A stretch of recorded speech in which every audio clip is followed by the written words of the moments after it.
It might be the end of the wacky roller coaster ride, and somebody gets in trouble for calling during dinner on today's Unnamed Real Estate Podcast.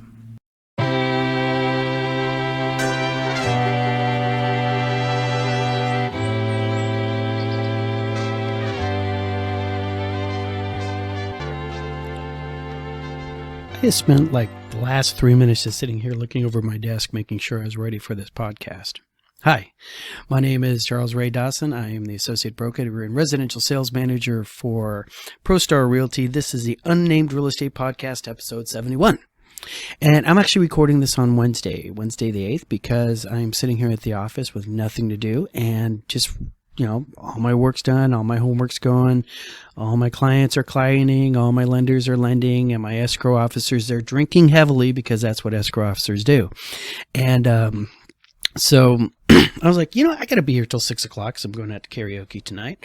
And let's knock the video out. Let's get this done. We got a lot of stuff to talk about. It's really, I'm always saying it's an interesting week in real estate. And that's probably why I like this job so much, because like every week there's another house fire to put out, sometimes literally.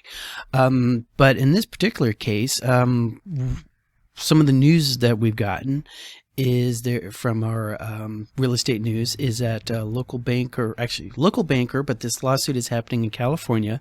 Coldwell Banker is being sued as a class action suit in the state of California for being annoying. And I should probably, it's a good thing I don't have an attorney on hire or something like that besides, my attorney on hire, and he doesn't watch this because otherwise he'd be freaking out half the time I open my mouth up on this channel. Because what it actually is that there is a class action lawsuit in the state of California against Coldwell Banker for engaging third parties to call and harass you at dinner. So cold calling, right? That's that random person who calls you up on the, on the phone at an inopportune moment and wants to talk to you about selling your house at 1, 2, 3, 4, 5 Anywhere Lane. And, we all get them. If you're a homeowner, you get this call constantly.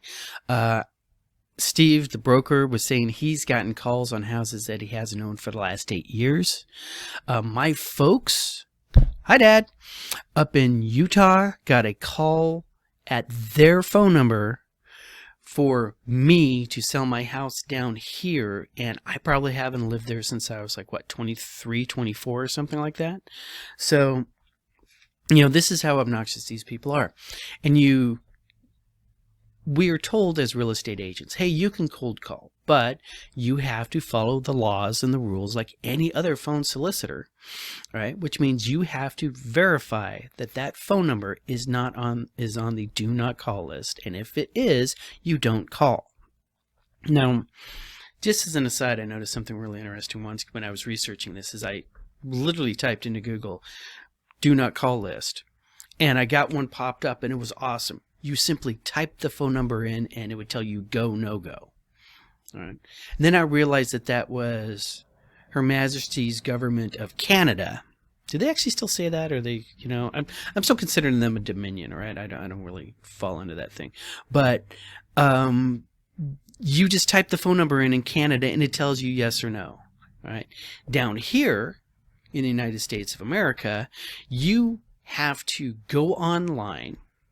And then when you are online, you have to submit an application to include your EIN number, which is your tax number for a business and stuff like that, to get a Excel spreadsheet of phone numbers in your area code. And we have at least 3 or 4 rolling around here in Phoenix alone. And then you would have to look it up on this spreadsheet that they made. I never got mine. All right. And that's, so that's the hoops you're supposed to jump through. Get the numbers, scrub the numbers, make sure that they are not on the do not call list, and do not call if they are on the do not call list. Well, a lot of companies, especially some of the bigger companies, they just outsource that. Right? They go out there and they contract these third parties, and by contracting these third parties, the third parties pitch them the whole, hey, yeah, we scrub the list and and we make sure that all these people aren't on there, this, that, and the other thing. And so you hire these guys and you find out that they're not actually doing that.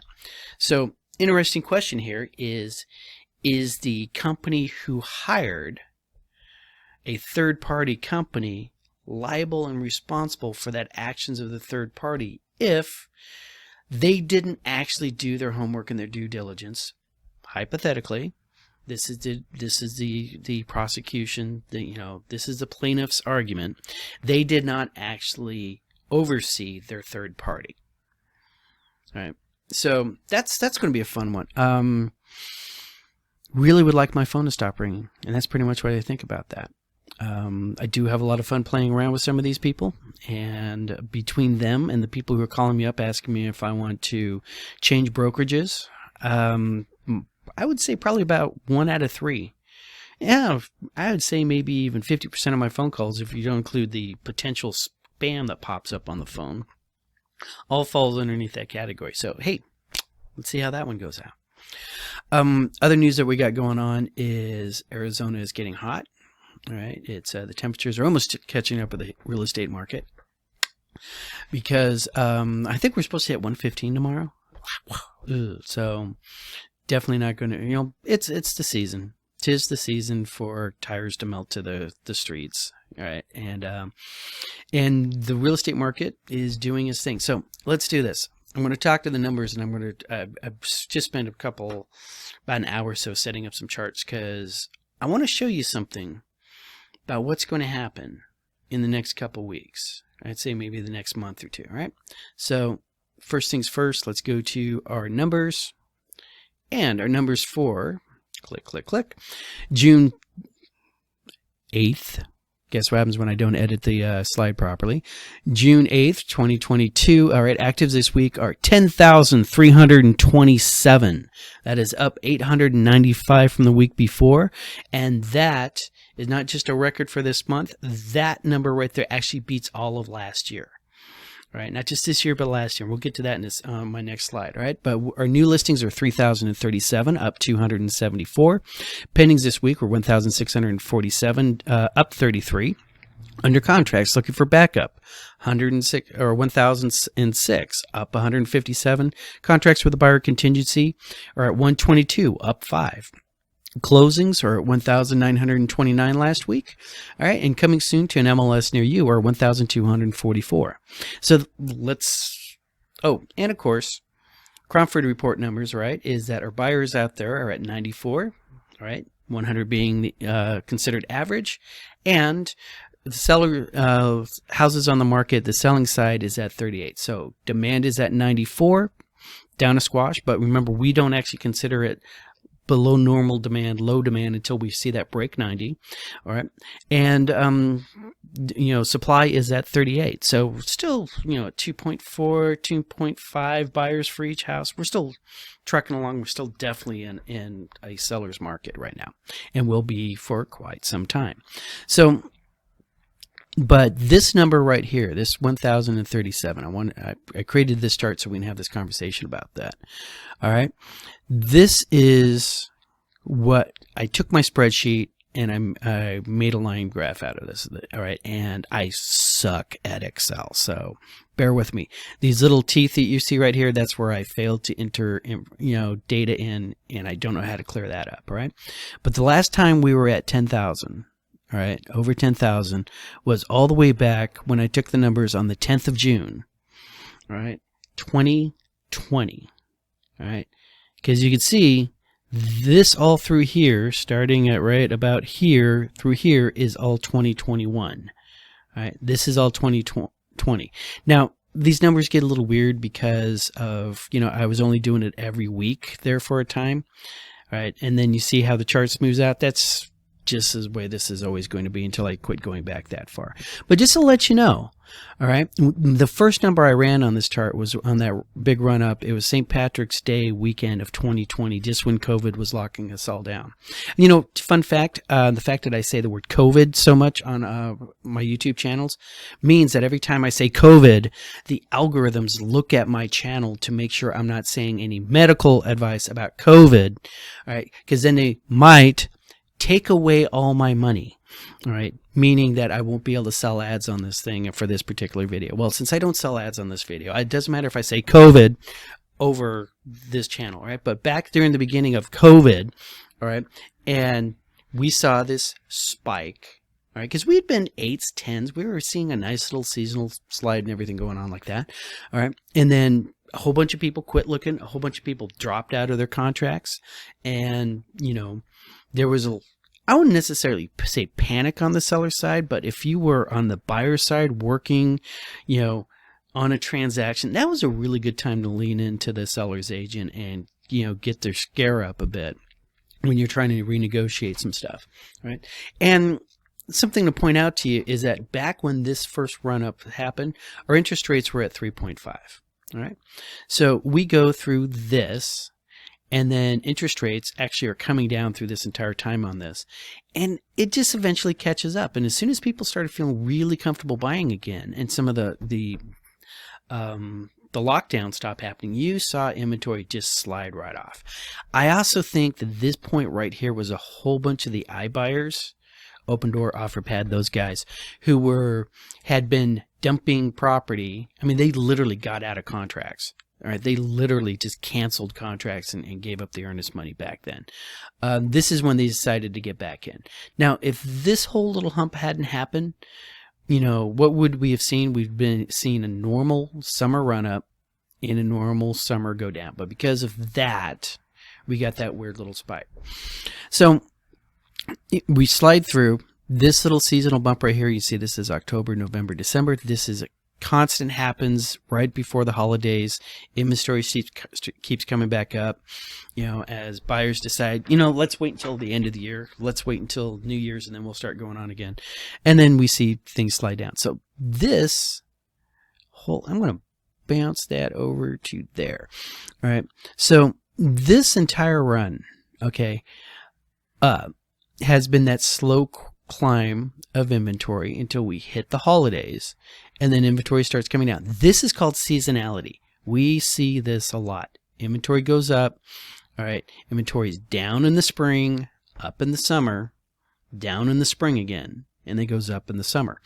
So at this point right here, right, remember our lowest was right here. I couldn't find the interest rate for that time period. Well, maybe I can. Hold on for a second. All right, we're looking at spring of 2020. That would be this chart over here. Don't look at this chart yet. Yeah, you're going to see, our low point of the interest rates was 2.67 in December of 2020.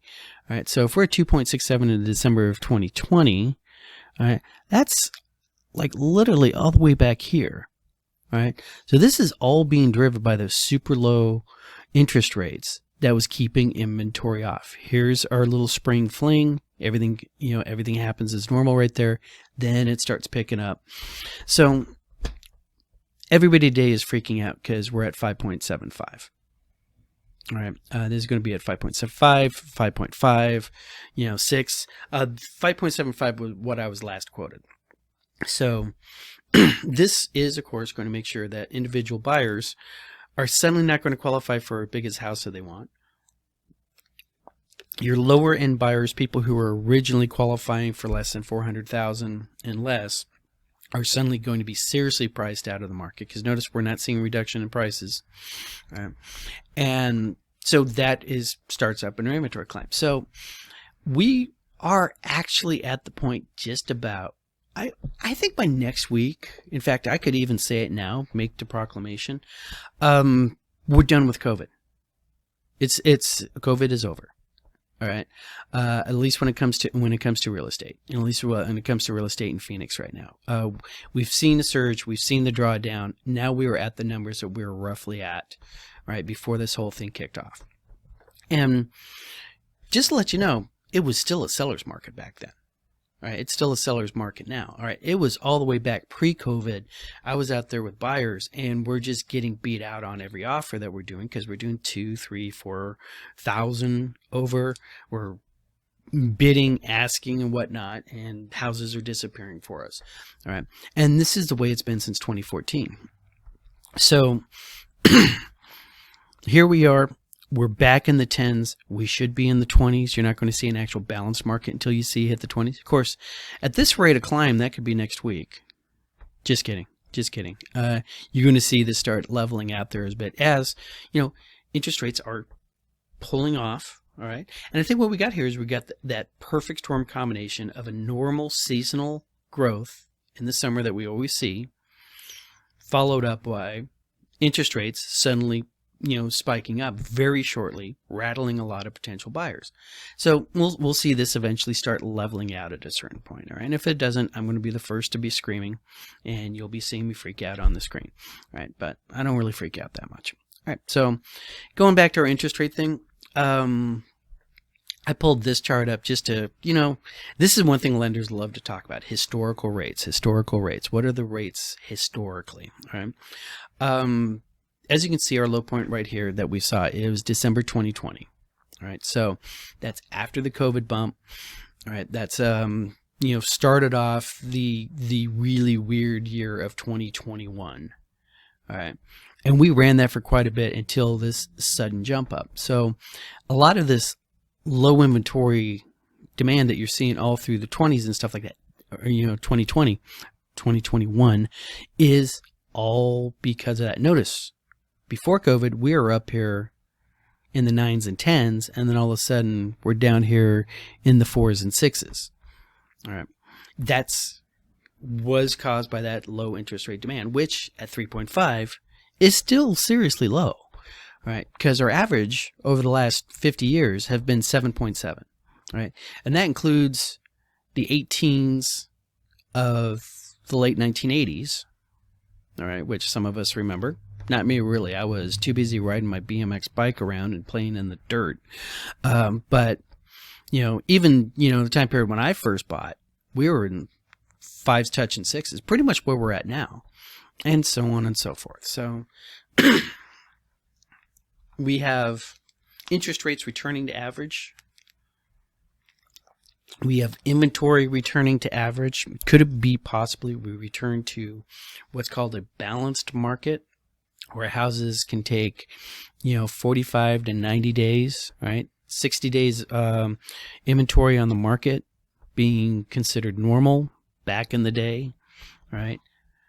Back here, when you're looking at that interest rate of, sitting at 8%, understand that your house on the market would have sat there for 60 to 90 days or something like that. Our average days on market are like, I want to say 10 right now. 10, maybe 11, 12 right there. So we're still well under average days on market. Everything's going good. But as the market softens, you're going to start seeing this real interesting thing called concessions. Sorry, client phone call. We're going to see sellers' concessions. We're going to see sellers paying for the home warranty. We're going to see even people offering less than listing price. Right. And this is where things start getting old school. All right. This is where we actually have to start dealing with this term called negotiation. And negotiation's fun. All right. When you're on either side and you receive a bid or receive a counter, one of the things you really need to do is see what's driving the offer. All right. Is this a pocketbook that's driving the offer, or is this ego that's driving the offer? All right. And the reason why I say that is I've seen a lot of offers, and I have written a lot of offers for my clients that I can tell was just purely driven by ego. All right. They want to sell at a round number. There's a reason why house prices are not $497,332.64. All right. They like the big round numbers. Right. And when you're on the buyer side and you're writing an offer, as long as you have that big number at the top of page 1, purchase price shall be, you can do all sorts of stuff in the rest of the contract that the seller's not going to care about as much. If you had actually taken the face value of the concessions you're asking for and deducted it off the top. All right. And on the flip side, I've had buyers out there, they just don't want to pay retail. I mean, they're just like, no, this house isn't worth, $500. Well, that's what they're asking for it. Right. And they will negotiate down a price simply so they can say to their friends and their drinking buddies and their brother-in-law, hey, we got a killer deal on this. Yeah. Right, but I know money is a big thing. I didn't know the value of money, but when you're negotiating these things, a lot of times it's just hand waving them, right? So let's say you're my seller. All right, and I'm listing your house, and we get an offer that comes in. Right, house has been on the market. It's not the first weekend because we're not going to entertain any lowball offers in the first weekend because this is Phoenix and it's still definitely a seller's market. All right, but what we can do is we can sit there and say, second weekend, whatever, we get the offer regardless of what's happened. Here comes the offer, right? And we get a nice little written up offer. For our purchase price that we are asking for is $500,000. All right. Now, at a 5.5% interest rate with 10% down, where the buyer would wind up financing $450,000, their monthly payment for principal and interest would be $2,555 and a couple pennies. All right. So just remember that. From the buyer's standpoint, that's your seller's standpoint, that's your purchase price, $500,000, right? And we get this offer for $480,000. Do not think of that offer at $480,000 as being $20,000 less than what the other, your previous offer was, right? What that really is, taking handy dandy little calculator that I made sure I got set up here.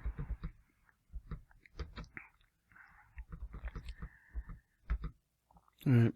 That is 4% off of purchase price. All right.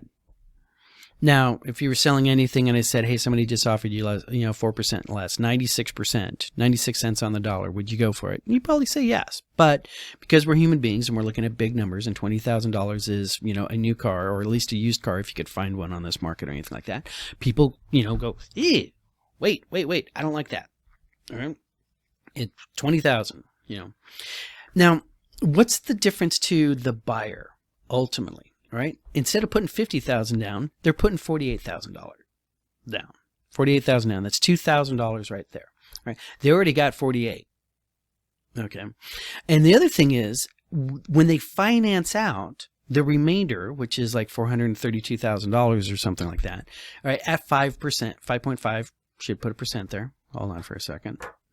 I'm going to use this in a training class, so I want to make sure my slides look all good. 5.5% with 10% down. That means that principal and interest are going to be paying $2,452, right? So literally $103 less a month, right? And that's what that change works out for them too. Now, one of the things you can do, all right, and this is because I'm going to be teaching this class next week, and I'm basically practicing on you guys, my audience, is you can get creative with the counter on the seller. All right, the seller, all right, as the seller, when the buyer sends you an offer, all right, and it's $48,000, you're going to call up the agent on the other side and say, hey, thank you for the offer. Let me tell me more about your buyers. And the buyer, and a good agent, they think the house is okay. They're not going to say, oh my God, they love the house. They want to raise their kids or da-da-da-da-da-da-da, because you just gave it away. Right? 3 weeks ago, during the inspection period, my client wandered off and decided to start talking to the buyer's daughter about how much she loved the house. I had to go walk over there and grab her and drag her back and say, don't talk to the enemy. All right? They don't need to know these things. We're losing all our negotiation power on this. All right? So, but you talk to the agent on the other side and you find out, and they say, yeah, I noticed you got $480,000. How did you guys come to that number? All right. And if they're sitting there going, I found 5 comps that supports $480,000, and I didn't find a 0 comp that supported your price at $500,000, that's a good argument. Wow, send those comps over. I'd really like to see them because I got these comps over here and I'll send them to you. All right. We're having a communication here. All right. Professional to professional without the emotion of being the principals, either the buyer or the seller. So, and if it's one of those things where it's like, well, they just really want to negotiate and this and that and the other thing, or whatever the reason is, there's a way you can write the offer. Okay, you can write the counter offer, all right, where everybody wins, win-win situation. All right, I'm going to show you that next. Now, remember in the contract, all right, the buyer can ask for a seller's concession. Dear seller, you're going to have all of this money.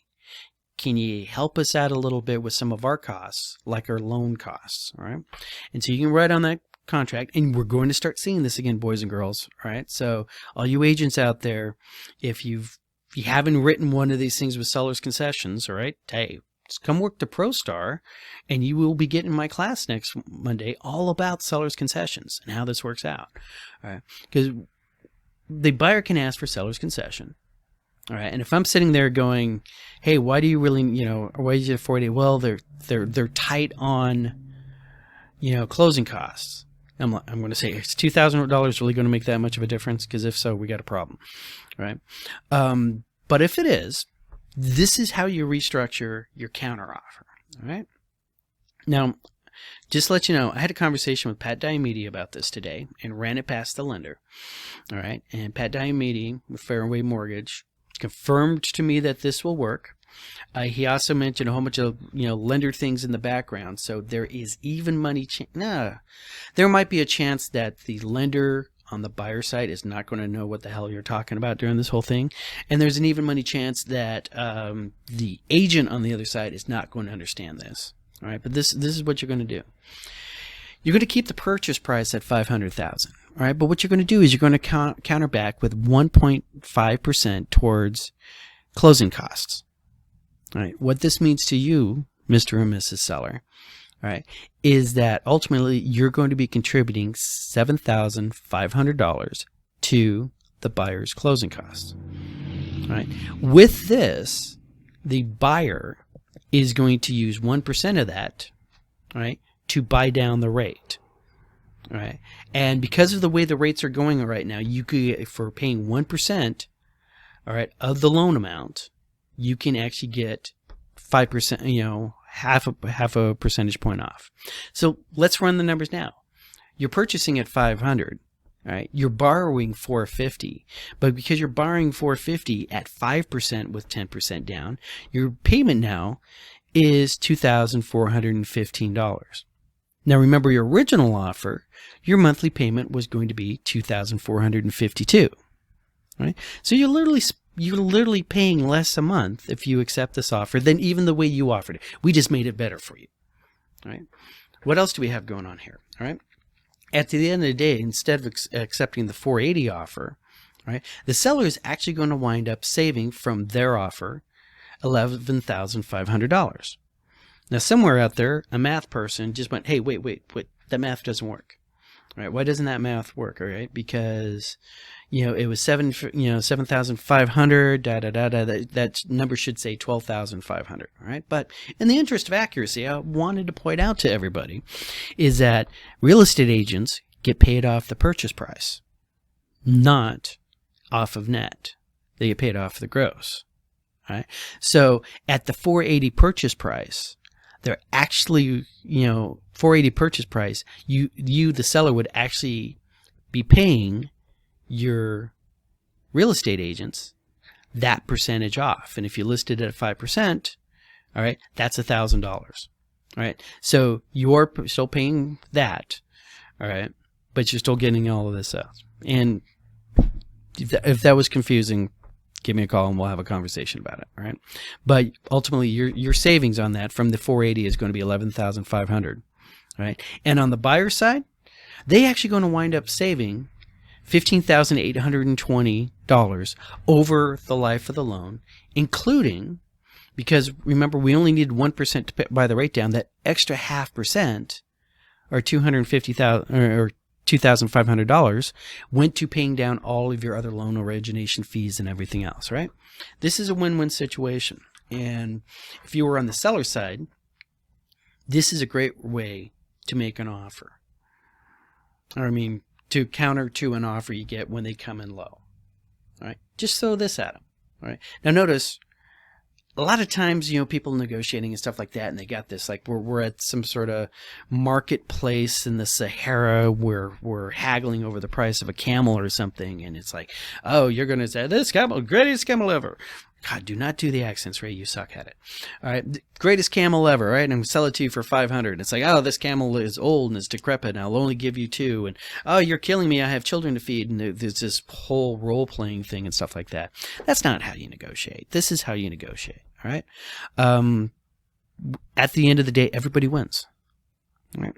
So we'll cover up a little bit more of that probably next week and whatnot, because if anybody wants to talk over the numbers, because there's too much things moving around like that, let me know. I'll be happy to answer any of your questions. If you have any questions, show notes below.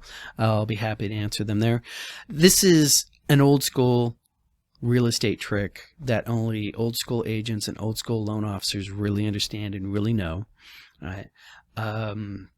Unfortunately, I do not think agents, the newer agents these days, are being taught these old tricks.